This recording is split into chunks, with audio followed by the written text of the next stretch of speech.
और मैं हूं आपके साथ ज्योति कनौजिया।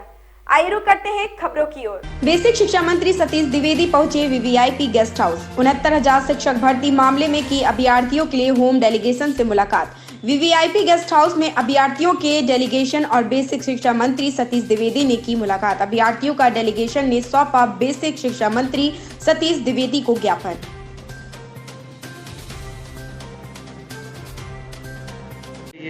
69,000 के लिए जो प्रदर्शन कर रहे हैं आरक्षित अभ्यर्थी, तो क्या कुछ होने जा रहा है सर आपकी वार्ता? देखिए, कई बार वार्ता हो चुकी है। 69,000 सहायक अध्यापक भर्ती परीक्षा में से कुछ जो अभ्यर्थी थे उनकी तरह तरह की आपत्तियां थी, तरह तरह की आशंकाएं थी।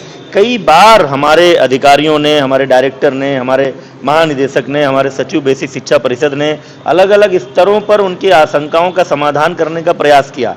लेकिन अब चूंकि अलग अलग ग्रुप अलग अलग समय में आता है, मेरी भी वार्ता हो चुकी है। मेरे आवास पर भी एक दिन लोग बैठे थे, उस दिन भी बातें हुई हैं। लेकिन उन्हीं में से कुछ लोग हमारे माननीय प्रदेश अध्यक्ष जी से मिले थे और उनसे आग्रह किया था कि हमारी बात सुन ली जाए। हमको अध्यक्ष जी ने ऐसा निर्देश दिया था और ऐसी अपेक्षा की थी कि एक बार बैठ के बात हो जाए। इसलिए हमारे अधिकारी और हम भी उपस्थित रहेंगे। उन अभ्यर्थियों के एक प्रतिनिधि मंडल को हमने यहाँ बुलाया है। उनकी जो आशंकाएं होंगी, उन आशंकाओं पर हमारे सभी अधिकारी अपना पक्ष रखेंगे और उनके प्रश्नों का उत्तर देंगे। सर, आप कह रहे हैं कि पहले से ही कोई उसमें गड़बड़ी नहीं हुई, सारी निष्पक्ष हुई, तो इसका मतलब कोई गड़बड़ी नहीं हुई है। पूरी भर्ती प्रक्रिया में किसी आरक्षण के उपबंध को लेकर के कोई गड़बड़ी नहीं हुई है। जो हमारी संवैधानिक व्यवस्था है, जो उत्तर प्रदेश सरकार के समय समय पर कार्मिक विभाग के जारी नियम कानून है, उन सारे कानूनों का पालन करते हुए भर्ती हुई है। लेकिन अगर कुछ लोगों को उसको लेकर आशंका है, उनके मन में कुछ सवाल हैं, तो हमारी सरकार संवाद को पसंद करती है। हम ये नहीं चाहते कि कोई ये ना कहे कि हमको नहीं सुना गया, इसलिए उनके प्रतिनिधियों को बुलाया है।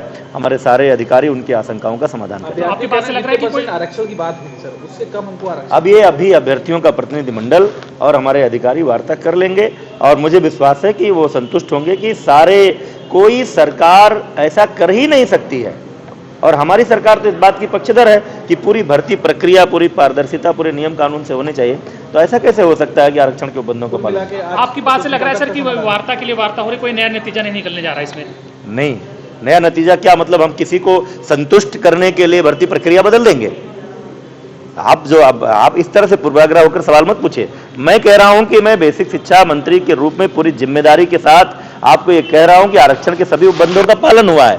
लेकिन फिर भी इससे ज्यादा लोकतांत्रिक और क्या हो सकती है सरकार? फिर भी कुछ लोगों को अगर आशंका थी तो उनके आशंका का समाधान करने के लिए अधिकारियों के साथ मीटिंग कर रहे हैं। अब किसी को खुश करने के लिए क्या हम मान लें कि यहाँ गलती हुई है? कुल मिला क्या समाधान निकल सकता है सर? नहीं, समाधान क्या, भर्ती हो गई, समाधान क्या निकलना? कोई गतिरोध है ही नहीं, गतिरोध है ही नहीं। कुछ लोगों के मन में संशय था, इसलिए हमने सारे जिम्मेदार अधिकारियों को बुलाया है। आमने सामने बैठकर वो बात करेंगे, उनका संशय दूर होगा। लेटेस्ट अपडेट पाने के लिए अभी सब्सक्राइब करें पीस ऑफ वॉइस और हाँ, साथ में बेल आइकन दबाना बिल्कुल ना भूलें।